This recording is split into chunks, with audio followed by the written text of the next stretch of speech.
Webinar. I'm Sam Talene with Terrapass. We are one of the longest serving environmental product providers. Let's go ahead and jump into the webinar today, and I can give you more information. Today's webinar is about the revision to the Science-Based Targets Initiative Net Zero Standard. Before we get into those details, I want to give a little background on why this is important and what we can expect to see come from those changes. Number one question, why is this important for me? Well, I think it's generally known that over half of Fortune 500 companies are participants in some form in the Science-Based Targets Initiative. That has grown a lot over the years. It's up from just 8% in 2020. However, the influence of SBTi is bigger than just its participants. If you are a business and you are in the value chain of a large corporation who's a SBTi participant, you will likely feel the pressure to reduce your carbon emissions as well. And on top of that, even businesses who are not participants in the program often still look to SBTi for guidance on climate action. And that leads into the third point, which is SBTi is very important because it gives every business a credible, independent blueprint for climate action. So businesses don't have to decide what is credible on their own. So what do we expect to see from these revisions to the standard? Number one, SBTi participation is likely to grow. The whole point of this work and one of the key goals is getting more companies participating and achieving more climate progress. So a lot of the changes that we'll talk through are based on achieving greater participation. Additionally, like I mentioned, I think more medium and small businesses will increasingly feel pressure for climate action because they are in the halo of a larger corporate participant as well. And we will see high quality carbon credits start to play a bigger role in climate action because of the introduction of a new ongoing emissions mitigation program that relies on funding these voluntary carbon projects. As it's important to note that as SBTi is changing, Terrapass is also growing to meet the challenge. We help clients all over the world address climate risk, advance their environmental goals, and get the most out of their sustainability budgets. And we do that through including by expanding our global network of carbon projects for more projects, more locations, and more features to meet the variety of needs in the sustainability community. But we also help our clients with impact beyond carbon, including renewable energy attributes and certificates, water credits, and more. So let's go ahead and get into some of the details of the new net zero standard. One interesting thing to do is look at what learnings came from the first 5 years of the original net zero standard. I think there are three key ones. Number one, short-term progress really is the priority in climate action, and we're seeing that in the new standard. Second one, every company has a unique path to net zero that doesn't always fit generalized rules, and so we're seeing a lot more customization entered into the new standard. And third, like I mentioned, there's a big emphasis on climate contributions through carbon credits to help achieve global climate objectives. So how do these come into play side by side? So looking at the new standard, number one, it is still grounded in net zero by 2050, as the old standard was. That is the bedrock of the program and the top priority. Number two, there is, however, we see a very strong focus on 5-year project cycles in the new standard, while the long-term commitments that I think we were used to hearing and talking about 4 or 5 years ago are really less of a priority in the new standard. Third, we're seeing emission reduction targets really based on customized plans as opposed to more standardized or linear plans of the old standard. Number four, we see the addition of a new best efforts basis. That's really designed to create flexibility for companies to kind of be able to achieve targets at different rates.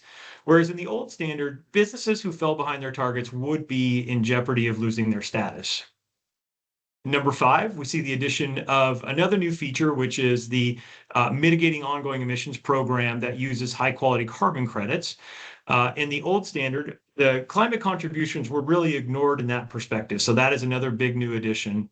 And then combining that all together, we see climate leadership in the new standard defined as priority number one, reducing your emissions on a net zero trajectory, and then priority two, mitigating your ongoing emissions according to the ongoing emissions program.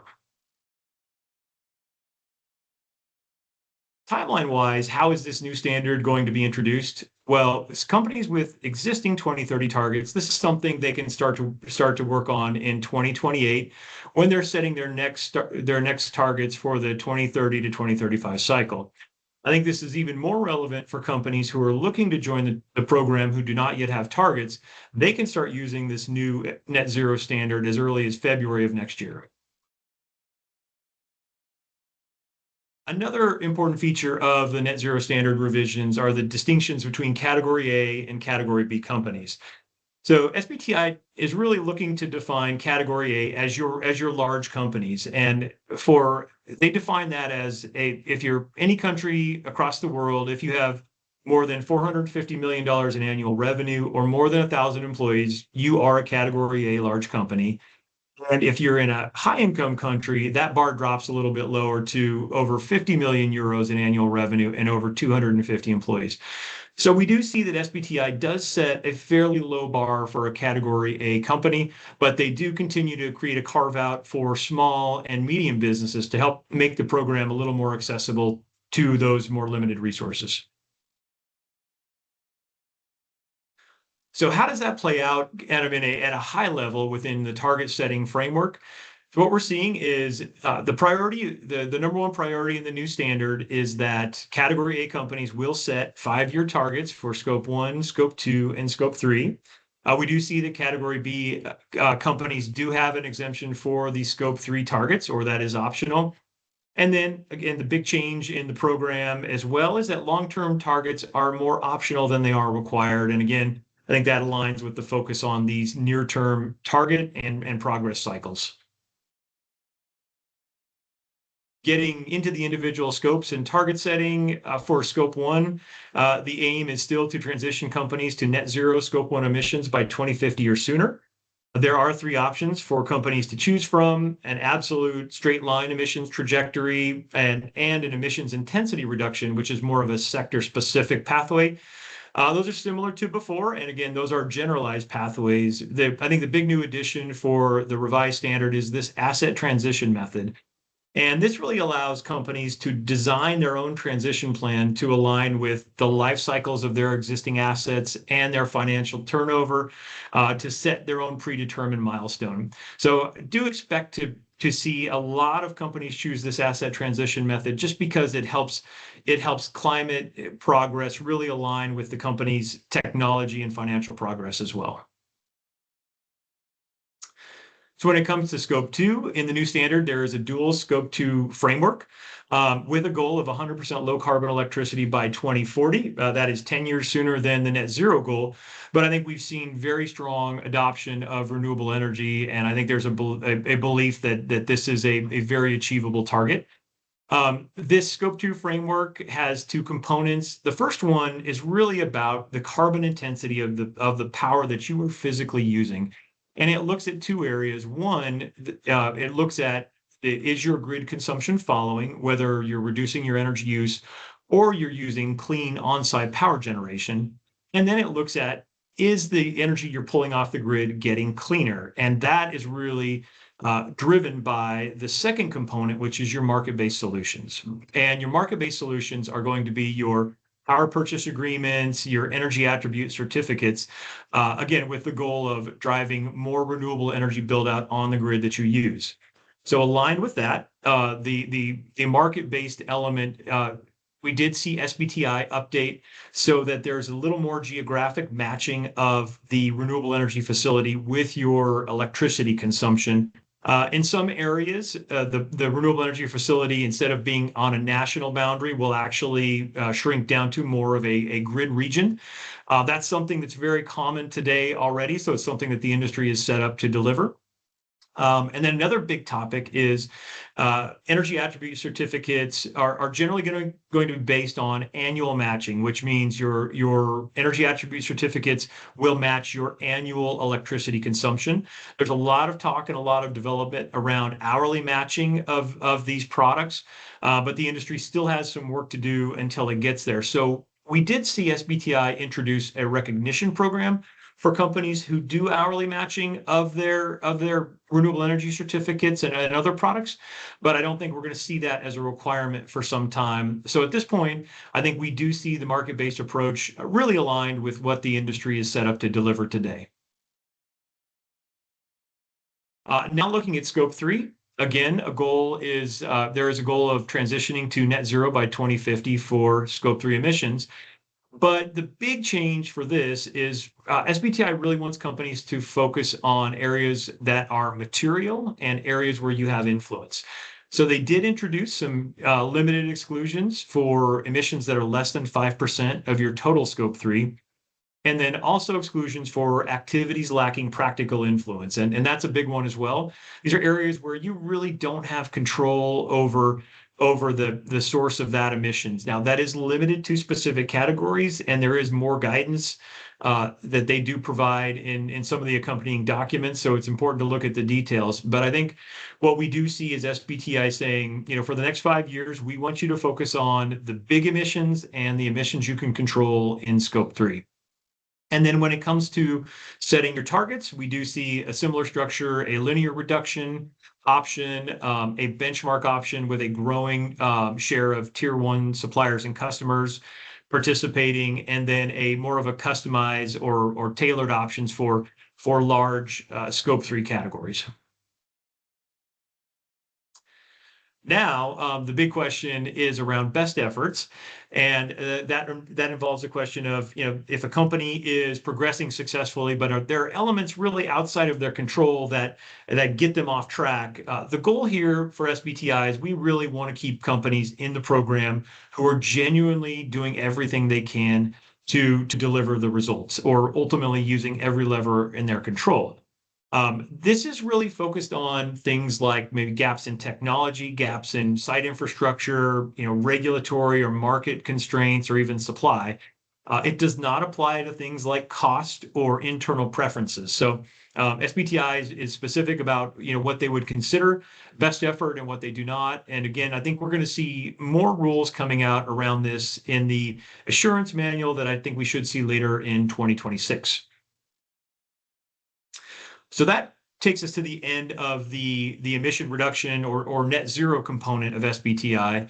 Now we're going to talk about the new program, ongoing emissions responsibility. Again, this is a parallel track separate from net zero goals, but it is a complement to your emission reduction efforts. The key here in this ongoing emissions responsibility program is SBTi is not only showing what they want people to do who are in the program, but they also show where they want it to go over time.